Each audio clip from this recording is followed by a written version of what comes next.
Napa zambu iza awrasa khawfan minallah wa taubah khairun min ta'atin awrasat amnan wa ujba. Maka bermula dosa apabila menimbulkan ketakutan kepada Allah, menimbulkan tobat, maka dosa itu lebih baik daripada taat yang membuat dia merasa aman dan ujub dengan dirinya. Ini dosa, maksiat, tapi baiknya takutan lawan Tuhan, takutan lawan Tuhan, lalunya bertobat. Nah, dosa tadi lebih baik daripada taat, yang mana seseorang dengan taat itu menjadi merasa aman dirinya, merasa pasti ke surga, merasa dirinya ahli surga, takjub dengan dirinya. Nah, itu taat lebih hina daripada maksiat. Nah, para muhibbin rahimakumullah. Jadi taat itu yang dipandang Allah isinya. Dosa dipandang Allah isinya. Nah, kenapa taat itu menjadi mulia? Karena isinya taat itu adalah ubudiyah, kehambaan. Kehambaan itu sama dengan kehinaan.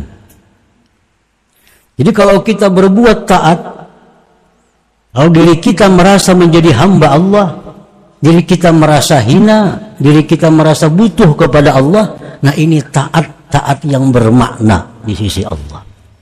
Taat yang diterima oleh Allah. Kenapa maksiat itu menjadi musuh Allah? Kenapa dosa itu menjadi hal-hal yang merugikan seseorang? Karena di dalam dosa itu ada inat, ada ingkar kepada Allah. Di dalam dosa itu ada kesombongan seorang hamba kepada Allah. Lalu dosa itu mendatangkan siksa. Jadi sebenarnya bukan dosanya, bukan taatnya yang dipandang hakiki oleh Allah, itu adalah isinya. Bukan zahir perbuatan taat, bukan zahir perbuatan dosa, tetapi isinya yang dipandang oleh Allah. Kalau perbuatan taat tapi isinya kada sesuai, taat tapi isinya angkuh, isinya sombong, isinya ujub, taat ini tidak akan punya arti apa-apa di sisi Allah dan tidak akan memberi manfaat kepada orang yang berbuat taat itu. Nah, demikian dosa. Kalau dosa ini dalamnya berisi kehinaan, dosa ini berisi bahwa dia sangat berhajat kepada perlindungan Allah, maka dosa ini menjadi sesuatu yang menyebabkan dia diridhai oleh Allah Subhanahu wa taala. Nah, jadi bukan dosanya, bukan taatnya yang dipandang Allah, tapi isi dari keduanya itu. Sebagaimana berkata Imam Ahmad ibnu Athaillah, maksiatun awrasat dhulla wa iftiqara khairun min ta'atin awrasat izza wa istikbara. Maksiat tapi menimbulkan kehinaan dan keberhajatan kepada Allah lebih baik daripada taat yang menimbulkan kemuliaan dan kesombongan.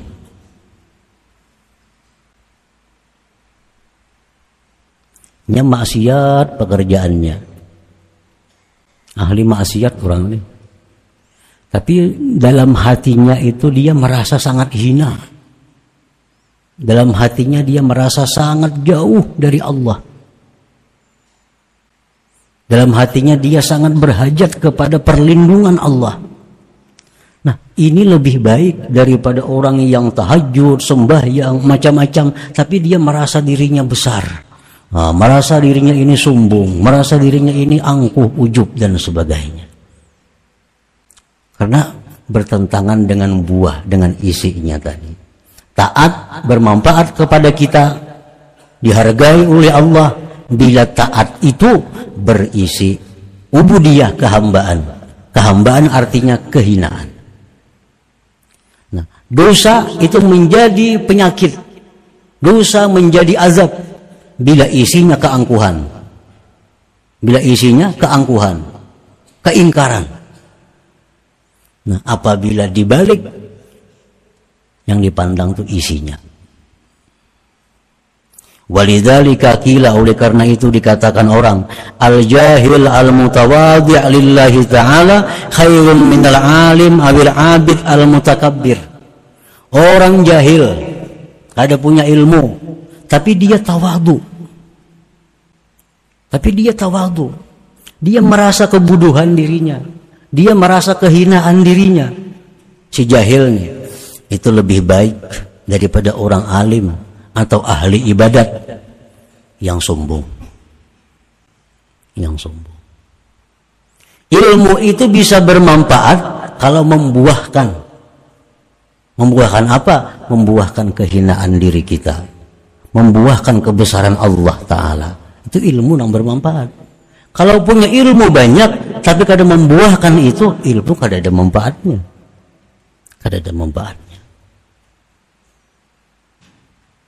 Al-asi al-mutazallil khairun minat ta'i'il mutakabbir.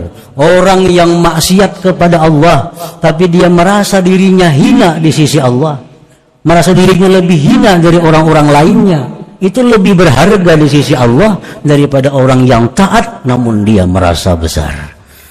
Taat tapi sombong. Nah, para muhibbin rahimakumullah, dikisahkan di zaman Bani Israel ada seorang pemuda yang kemaksiatannya itu lengkap. Ya, penjudi, pemabuk, penjina, macam-macam lah kemaksiatan. Dan demikianlah pekerjaan pemudanya setiap hari, selalu maksiat. Sehingga disebut ini bambunya Bani Israel. Suatu hari si bambung Bani Israel ini duduk melihat lewat di jalan itu ada seorang ahli ibadah, ahli taat kepada Allah. Si ahli ibadah ini berjalan, awan menaungi di atasnya. Nah, keramatnya si abid ini, kemana dia pergi awan mengiringi. Nah, si bambung tadi melihat, itu orang ahli ibadah, hebatnya, mulianya dia, awan aja menaungi kemana berjalan. Aku maka berbuat maksiat, aku berbuat dosa, hinanya aku di sisi Allah. Hinanya aku di sisi Allah.